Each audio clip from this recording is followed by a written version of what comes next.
We often think of fine arts as something optional, beautiful and meaningful, but never necessary.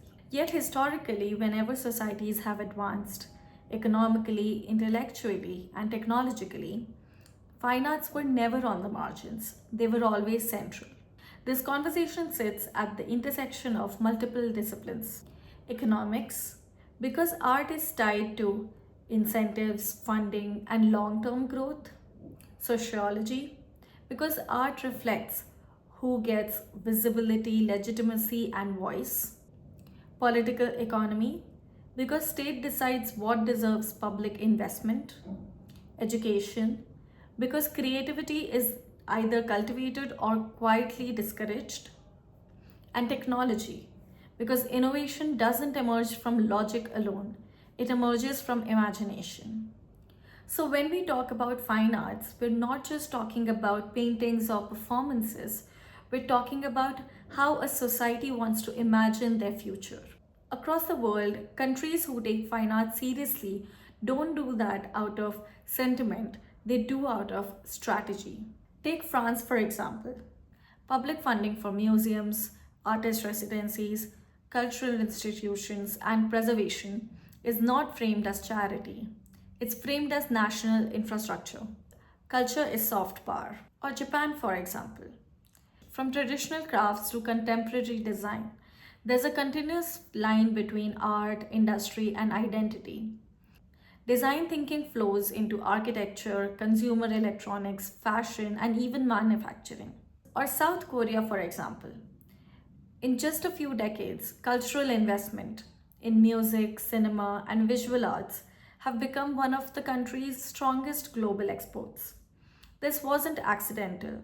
It was policy backed, institutionally supported, and long term. What's important here is not just recognition, it's the spillover effects. Fine arts contribute to design led industries, creative problem solving, human centered innovation, and stronger national narratives and identity.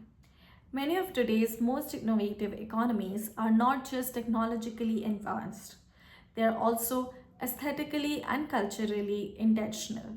India, interestingly, presents a paradox. Few civilizations have been as artistically rich as India. Dance, sculpture, textiles, architecture, music, storytelling. Art here was never peripheral. It was embedded into our daily life, religion, and social structure. And yet, in modern India, art sits in a very awkward position. Fine arts are respected symbolically but not structurally. They are celebrated culturally but not economically. Being an artist is generally seen as a risky career, a fallback option, or a passion that must be pursued despite reality, not within it. So, this isn't about the talent, but it's about the system. And the possible reasons for it could be that the traditional patronage, like the temples, courts, and royal sponsorships, disappeared, and no modern institution actually replaced it. What remained was admiration without infrastructure. Let's look at this from an economic perspective. Across countries, public and private spending on arts is directly correlated with growth of creative industries, employment in design, media, architecture, and culture, urban innovation hubs, and tourism and global cultural influence. The arts pretty much function as the R&D for imagination. From a cognitive science perspective, exposure to art improves abstract thinking, pattern recognition, emotional intelligence, and long horizon problem solving. These are precisely the skills that fuel innovation under complex and uncertain systems.